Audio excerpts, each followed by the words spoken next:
Hi everyone, EG here. So today I'm going to talk about a topic I've dealt with on the channel before, but we're going to start doing more deep dives into things that are associated with it. But today it's the shame of estrangement.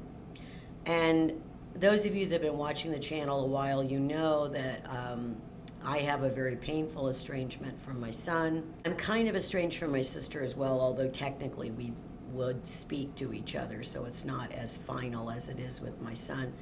But I'm very familiar with all the feelings that arise with the idea of being estranged. If you watched my video that I did now, 2 years ago, 2.5 years ago, on missing my son, I'll link it at the bottom of this video if you haven't seen it. I was really unprepared because when that video came out, I was not getting a lot of views yet. My channel hadn't grown, and I didn't get a lot of negative comments and things like that. When that video went viral, and it's my second, most viewed video, I got so much hate on that I had to do something I've not done on any other video, which I had to just disable the comments on that one video. And because people really love to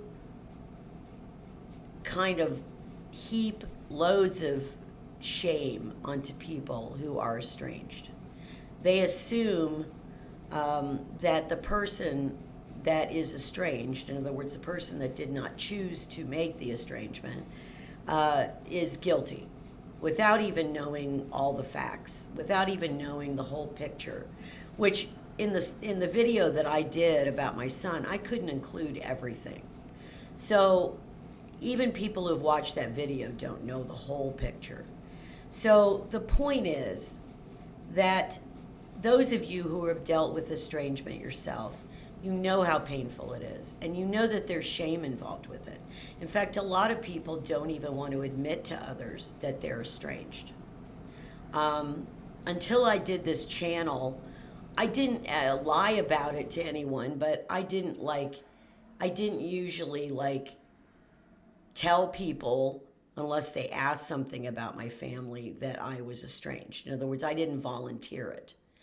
And that comes from these feelings of shame.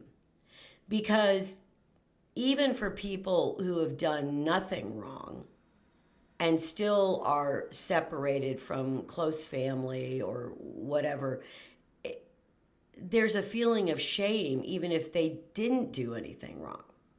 So we're going to talk about this a little bit. We're going to talk about what is involved in the shame of estrangement, and then what are some things you can do to help overcome some of the damage of it. Shame itself, if you're familiar with the emotion, shame is a really painful feeling that is usually caused by the expectations of the culture around us. In other words, what's considered normal or healthy or whatever. And if we have not done those things, whether it's healthy relationships with family in this case or whatever, then we feel like we've been wrong, even when we know we didn't actually do anything objectively wrong.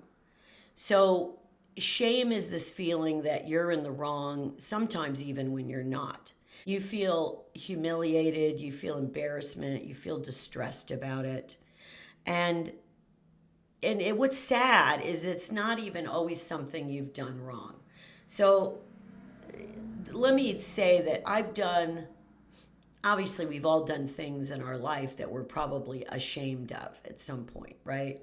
I think actually the biggest shame of my life was not anything involved with my son, although I acknowledge in that video, and I still acknowledge to this day, all the mistakes I made as a mother, all the things that I think I could have done differently, that I could have had, a better bond with my son, things like that. That's actually not my biggest shame, because while I own my part of it, I also realize that some of that has to do with my son's feelings and how he reacted or interpreted that. And so it's not something that is just fully on one person or the other, if that makes sense. The one thing in my life that I feel the most shame about is the years I spent gambling. The years that I spent basically destroying myself gambling. That I have a lot more shame about because that's all on me. Totally all on me. I can't blame anyone else for that at all. It is totally my own choice. So I understand shame very well. I have a lot of shame. In fact, the years when I was gambling, I did not want to tell anyone. I didn't want to discuss it. And that's what you do when you really know you're doing something wrong that is not healthy, that's not good. You know, people have shame around any kind of addictions, usually. They have shame around behaviors they've done, maybe things they've done that are immoral, if not illegal. People, you know, so there's lots of things that can cause shame. And it's different when you know that you're totally the cause of whatever happened to you. But we'll talk about the remedy for that in a little bit as far as like how you overcome that. And why I've actually even been able to talk about, for instance, not only the gambling in my life, but also even the relationship with my son. If I hadn't worked on healing those things to some degree, I wouldn't even be able to discuss it at all. So let's go back to why does shame exist around estrangement in particular? And a lot of it is about societal expectations. In other words, we have this image of what a healthy, happy family is supposed to look like. And especially people that have come from a healthy, happy family, they really don't understand how somebody could be estranged from their family. It's completely alien to them. They don't even know how to deal with that. And the society in general always offers us images and movies and things that depict these wonderful family relationships that we're all supposed to have. Now, if you're also somebody who's dealt with estrangement, you know that that's really a myth. In the scheme of things, there are probably more unhealthy families than there are healthy families.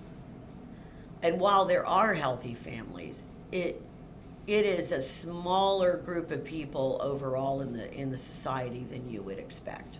So societal expectations kind of go along with what are considered norms of like, this is what a normal family should look like, and this is how people should behave if they're related to one another. But that has changed. I mean, society has changed. The culture has changed. And what was maybe considered normal, although I would tell you that I think even in the past, if you even go back 100 years, I think a lot of families were dysfunctional.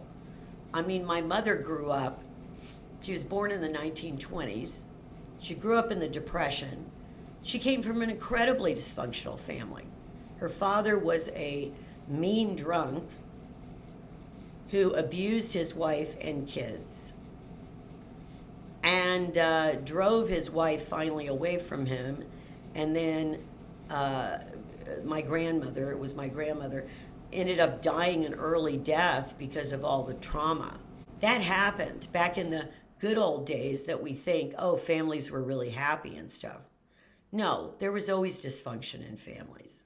It was covered up. There was a lot of shame involved then about it. People didn't want other people to know their business, of course, because they were ashamed. And so these norms that we've had, to some degree, have always been a bit misleading. That what we consider the healthy, happy family, I think was always a minority. I really do. I think that was always a minority. And I think it's probably, I don't know that it's occurring anymore today. I think the estrangement is definitely occurring more today, because even back in those days when there was dysfunctional families and abuse, people still usually spoke to one another. Even if it was, dysfunctional. So I think that the estrangement has grown. I don't know that the dysfunction has grown. The other reason that people tend to feel a lot of shame around estrangement is because of external judgment.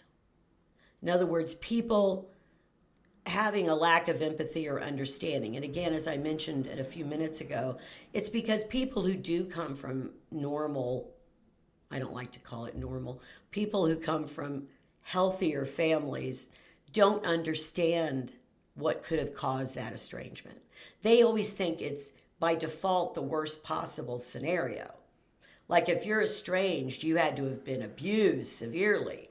You had to have been like beaten or sexually abused or locked in a closet or various other things. And that's because they don't have any empathy or understanding for all the subtleties that can create an estrangement. Nowadays, it's not just about the most extreme case. A lot of people choose to separate from their families for what we would consider objectively a relatively minor reason. But the fact that people that come from healthier families will automatically assume the worst. And then, as I said before, when I put up that video about my son and I had to disable the comments, that's because of this stigma that people who look at people who are estranged think, again, you have done the worst possible thing. And so there's this stigma attached, and they will automatically attack you. I actually had a comment on the video about my son where somebody said, you must have been the worst mother in the history of the world, and your son never loved you. I mean, what a thing to write to someone, to put on a comment. That is, I know it's just a troll, but it's just what makes somebody so full of hate that they even rise to that, or let's say lower themselves to that, actually. So that's a problem. The thing that is involved with the shame of estrangement is the fact that we view ourselves as failures. It affects our self-worth if we're estranged. Even in cases where I've met people, I've talked to people that were really at no fault, or okay, let's say little fault. I think there's always some fault on parents' behalf, but they're very little fault over what happened with their kids. And yet at least one of their kids, or maybe a couple of their kids, if they had several kids, don't speak to them. And there's this sense of like that they're failures, that they're worth nothing because they couldn't even manage to have a good relationship with their adult children. And so that's really sad because while it may be warranted in cases of severe abuse, I would tell you that I think in most cases it's not that severe. And the situation is complicated and complex. It's really horrible that parents have to feel like an absolute failure because their kids don't speak to them. So, what can we do about this? If you're estranged yourself, how can you overcome the feeling of shame? I'm not talking about healing the estrangement at this point. That's a whole different topic, which may or may not be possible in your case. But healing it is important whether or not you ever, heal the estrangement. In other words, you start connecting with that person again. So how do we overcome the shame, basically? Well, the first thing is to acknowledge the pain of it. You have to acknowledge the pain. You can't just stuff it down inside. You have to acknowledge how hard it is. And this is the absolute. While this is not the worst shame of my life, because the shame part belongs to something I know I 100% did, I do have shame involved with this. And the pain of this, though, is really the worst pain of my life. The pain over the estrangement with my son is the worst pain I've dealt with. And so you have to recognize it, you have to grieve it, you have to feel it, and move through that so that you can, you're not going to ever be 100% okay. I'm not 100% okay. I probably will never be 100% okay. It's better than it was. So, acknowledge the pain. That's the first thing. The second thing, which is important, is challenge the stigma. don't let the other people's mean words bring you down, basically. Don't let the stigma of people, and that's one of the reasons I just, I finally just disabled the comments on that one video because I mean, I just didn't even want to see it anymore. I knew a lot of it was just coming from their own, like, probably projection to some degree. A lot of times I think people that leave mean comments about things like this, they're actually guilty of what they're blaming you for.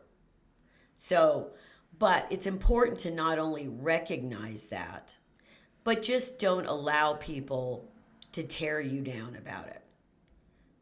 If people say mean things to you, don't engage with them. What's the point? So you basically have to challenge that stigma that society is trying to put on you. And that's a very important one because words hurt. They do hurt. And even when you can step back and realize it's more their problem than yours, it still hurts a bit. It's also important to focus on your own well-being. So take care of yourself mentally and physically. And in some ways, this probably applies more to people that need to estrange from an unhealthy family. But it also pertains to people who are estranged through, they didn't want the estrangement, but you still have to take care of yourself mentally and physically. You still have to see to your own needs. And that may involve going and seeking professional help, such as therapy, to get through the feelings you're having. I think another thing that's very important, and I'm going to be probably doing more of that on this channel, is to seek understanding from others. In other words, find communities of people that are experiencing estrangement and, connect with them, hear their stories, listen to what they say, allow them to offer you comfort and empathy because they understand what you're going through. That is really, really important to have a community in some way. It could be an online community, but it also could be an in-person community. I don't actually know if there's many estrangement support groups in the real world anymore. You might look into that in your area to see if there's any kind of estrangement support groups. I know there are always grief support groups, and obviously this is a form of grief, and so you could do that. But I think having a very specific estrangement group would be really, really important. So that, I think, is another thing that helps overcome the shame and the pain of this. And then I've already talked about this in a video a few weeks ago, so I'll just mention it here. I talked about how it's important to not let estrangement define who you are. So basically that's about reframing what has happened and realize, yes, this happened, but this does not define everything about me. And so if you need more information on that, please watch that video about estrangement. It's really important to not let estrangement diminish who you are as a person, ruin your life. So find a way to reframe that narrative for yourself. Like I said, this is not the biggest shame of my life because I've been able to work on that and realize and acknowledge my part in it, but also things that were not my part in it. So I think that's really important, is to create that for yourself. I will continue to talk about estrangement from different, perspectives and different angles over the next, months. But my heart goes out to you if you're estranged. I do understand. I do feel it. I've gotten comments from viewers that have talked about the pain they're in from estrangement, and I totally understand. And it is a pain that surpasses understanding sometimes, because especially when it involves your children, I think that's probably the greatest pain. So anyway, until next time, be kind, keep moving forward, and take care of yourselves. Bye.